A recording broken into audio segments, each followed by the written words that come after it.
ನಡುವೆ ಯುದ್ಧದ ಕಾರ್ಮೋಡ ಇದ್ದು ಈಗಾಗಲೇ ಪಾಕಿಸ್ತಾನ ಅಪ್ರಚೋದಿತ ದಾಳಿಯನ್ನ ಮಾಡ್ತಾ ಇದೆ. ಇವೆಲ್ಲದರ ಮಧ್ಯೆ ಪಾಕಿಸ್ತಾನ ಭಾರತದ ನಡುವೆ ಅಮೆರಿಕ ಮಧ್ಯಸ್ಥಿಕೆಯನ್ನ ವಹಿಸಿದೆ. ಪಾಕಿಸ್ತಾನದ ಜೊತೆಗೆ ಅಮೆರಿಕ ಮಾತುಕತೆಯನ್ನ ಮಾಡಿದೆ. ಪಾಕ್ ಸೇನಾ ಮುಖ್ಯಸ್ಥರ ಜೊತೆಗೆ ಅಮೆರಿಕ ಮಾತುಕತೆಯನ್ನ ಮಾಡಿದ್ದು, ಅಮೆರಿಕ ಮೊನ್ನೆಯಿಂದಲೂ ಕೂಡ ಹೇಳ್ತಾ ಇದ್ದು ಈಗಾಗಲೇ ಯುದ್ಧ ಬೇಡ ಅನ್ನುವಂತಹ ವಿಚಾರವನ್ನ ಅಮೆರಿಕ ಹೇಳ್ತಾ ಇತ್ತು. ನಿಮ್ಗೆಲ್ಲರಿಗೂ ಗೊತ್ತಿದೆ ಅಮೆರಿಕದ್ದು ಕೂಡ ದ್ವಂದ್ವ ನೀತಿ ಯಾವ ರೀತಿಯಾಗಿದೆ ಅನ್ನುವಂಥದ್ದು. ಇದೀಗ ಪಾಕ್ ಸೇನಾ ಮುಖ್ಯಸ್ಥರ ಜೊತೆಗೆ ಅಮೆರಿಕ ಮಾತುಕತೆಯನ್ನ ಮಾಡಿದೆ. ಭಾರತದ ಜೊತೆ ನೀವು ಬೇಗ ಮಾತಾಡ್ಕೊಳ್ಳಿ, ನಿಮ್ಮಿಬ್ಬರ ಮಾತುಕತೆಯ ನಡುವೆ ನಾವಿರ್ತೇವೆ ಅಂತ ಹೇಳಿ ಅಮೆರಿಕ ಪಾಕಿಸ್ತಾನಕ್ಕೆ ಹೇಳಿದೆ.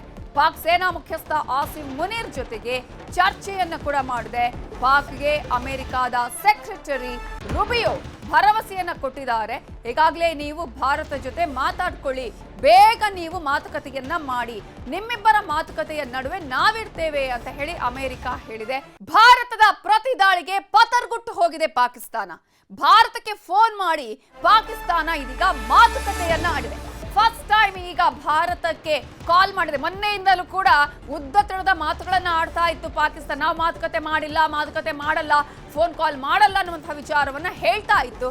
ಆದ್ರೆ ಏನ್ ಮಾಡೋದಕ್ಕೆ ಸಾಧ್ಯ, ಯಾವುದೇ ರೀತಿಯ ಸಾಮರ್ಥ್ಯ ಇಲ್ವೇ ಇಲ್ಲ, ಇನ್ನು ಮುಂದೆ ನಮ್ಮಿಂದ ಆಗೋದಿಲ್ಲ ಅನ್ನೋದು ಗೊತ್ತಿದೆ ಪಾಕಿಸ್ತಾನಕ್ಕೆ. ಹೀಗಾಗಿ ಪಾಕಿಸ್ತಾನ ಇದೀಗ ಭಾರತಕ್ಕೆ ಫೋನ್ ಮಾಡಿ ಮಾತುಕತೆಯನ್ನ ಮಾಡುತ್ತೆ. ಮಿಲಿಟರಿ ಆಪರೇಷನ್ ನಡೆಸ್ತಾ ಇರುವ ಅಧಿಕಾರಿಗೆ ಫೋನ್ ಅನ್ನ ಮಾಡಿದ್ದು ಭಾರತದ ಡಿಜಿಎಂಒ ಮಟ್ಟದ ಅಧಿಕಾರಿಗಳ ಜೊತೆಗೆ ಚರ್ಚೆಯನ್ನ ಮಾಡಿದೆ. ಭಾರತದ ಪ್ರತಿ ದಾಳಿಗೆ ಹಾಗಾದ್ರೆ ಪಾಕಿಸ್ತಾನ ಸೇನೆ ಸೈಲೆಂಟ್ ಆಗತ್ತಾ ಅನ್ನುವ ಪ್ರಶ್ನೆ ಇದೆ. 4 ದಿನಕ್ಕೆ ಪಾಕಿಸ್ತಾನ ಸುಸ್ತಾಗಿ ಹೋಯ್ತಾ. ಏನೇ ಮಾಡಿದ್ರು ಭಾರತಕ್ಕೆ ಈಗ ನಾವು ಸೆಡ್ ಹೊಡೆಯೋದಕ್ಕೆ ಸಾಧ್ಯನೇ ಇಲ್ಲ ಅನ್ನೋದು ಗೊತ್ತಿರುವಂತಹ ವಿಚಾರ. ಪಾಕಿಸ್ತಾನ ಎಷ್ಟೇ ಮಿಸೈಲ್ಗಳನ್ನ ಡ್ರೋನ್ಗಳನ್ನ ಅಟ್ಯಾಕ್ ಮಾಡಿಸಿದ್ರು ಕೂಡ ಅದನ್ನ ಸಮರ್ಥವಾಗಿ ಎದುರಿಸಿದೆ ಭಾರತ. ಏರ್ ಬೇಸ್ಗಳ ಮೇಲಿನ ದಾಳಿಯಿಂದ ಇದೀಗ ಪಾಕ್ಗೆ ಟೆನ್ಷನ್ ಉಂಟಾಗಿದೆ. 4 ಏರ್ ಬೇಸ್ಗಳು ಪಾಕಿಸ್ತಾನದ್ದು ಧ್ವಂಸ ಆಗಿದೆ. ಸೊ ಈಗಾಗಲೇ ಭಾರತ ಪಾಕ್ ನಡುವೆ ಸಂಘರ್ಷದ ವಾತಾವರಣ ಇರುವಂತಹ ಸಂದರ್ಭದಲ್ಲಿ ಈಗಾಗಲೇ ಪಾಕಿಸ್ತಾನದ ಡಿಜಿಎಂಒ ಭಾರತದ ಡಿಜಿಎಂಒಗೆ ಕಾಲ್ ಅನ್ನ ಮಾಡಿದ್ದಾರೆ. ಇದು ಈಗ ಬಹಳ ಇಂಪಾರ್ಟೆಂಟ್ ಆಗಿರುವಂತಹ ವಿಚಾರ. ಕಾರಣ ಪಾಕಿಸ್ತಾನ ಕಾಲ್ ಕೆರ್ಕೊಂಡು ಜಗಳಕ್ಕೆ ಬರ್ತಾ ಇದೆ, ಅಪ್ರಚೋದಿತ ದಾಳಿಯನ್ನ ಮಾಡ್ತಾ ಇದೆ, ತಾನು ಮಾಡಿದ್ದೇ ಸರಿ ಅನ್ನುವಂತಹ ರೀತಿಯಲ್ಲಿ ವರ್ತನೆಯನ್ನ ಮಾಡ್ತಾ ಇತ್ತು, ನಾಗರಿಕರ ಮೇಲೆ ಅಟ್ಯಾಕ್ ಮಾಡ್ತಾ ಇತ್ತು, ಮಿಲಿಟರಿ ಮೇಲೆ ಅಟ್ಯಾಕ್ ಮಾಡ್ತಾ ಇತ್ತು. ಆದ್ರೆ ಇದೀಗ ಸಂಘರ್ಷದ ಬಗ್ಗೆ ಚೀನಾ ಕೂಡ ಪ್ರತಿಕ್ರಿಯೆ ಕೊಟ್ಟಿದೆ. ಭಾರತ ಪಾಕಿಸ್ತಾನಕ್ಕೆ ಚೀನಾ ಮನವಿಯನ್ನ ಮಾಡಿಕೊಂಡಿದೆ.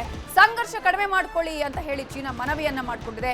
ಎರಡೂ ರಾಷ್ಟ್ರಗಳು ಸಂಘರ್ಷವನ್ನ ಕಡಿಮೆ ಮಾಡ್ಕೊಳ್ಬೇಕು ಅಂತ ಹೇಳಿ ಚೀನಾ ಹೇಳಿದೆ. ಚೀನಾದ ಬುದ್ಧಿ ಕೂಡ ಎಲ್ಲರಿಗೂ ಕೂಡ ಗೊತ್ತಿದೆ, ಯಾವ ರೀತಿಯಾಗಿ ಪಾಕಿಸ್ತಾನಕ್ಕೆ ಇದು ಸಪೋರ್ಟ್ ಮಾಡ್ಕೊಳ್ತು ಬರ್ತಾ ಇದೆ ಅನ್ನುವಂಥದ್ದು. ಇದರ ಸಂದರ್ಭದಲ್ಲೇ ಚೀನಾ ಇದೀಗ ಭಾರತ ಮತ್ತು ಪಾಕಿಸ್ತಾನಕ್ಕೆ ಎರಡಕ್ಕೂ ಸಲಹೆಯನ್ನ ಕೊಟ್ಟಿದೆ. ಭಾರತ ಪಾಕ್ ನಡುವೆ ಸಂಘರ್ಷ ಹೆಚ್ಚಾಗ್ತಾ ಇದೆ. ಈ ಹಿನ್ನೆಲೆಯಲ್ಲಿ ಎನ್ಎಸ್ಎ ಅಜಿತ್ ದೋವಲ್ ಜೊತೆಗೆ ಪ್ರಧಾನಿ ನರೇಂದ್ರ ಮೋದಿ ಅವರು ಚರ್ಚೆಯನ್ನ ಮಾಡಿದ್ದಾರೆ. ಭಾರತ ಪಾಕ್ ನಡುವೆ ಕಳೆದ 4 ದಿನಗಳಿಂದ ಯುದ್ಧದ ವಾತಾವರಣ ಇದೆ. ಒಂದು ರೀತಿಯಲ್ಲಿ ಪಾಕಿಸ್ತಾನ ಯುದ್ಧ ಅನ್ನುವಂತಹ ರೀತಿಯಲ್ಲೇ ಈಗಾಗಲೇ ಅಟ್ಯಾಕ್ ಅನ್ನ ಮಾಡುವಂತಹ ಪ್ರಯತ್ನವನ್ನ ಮಾಡಿದೆ.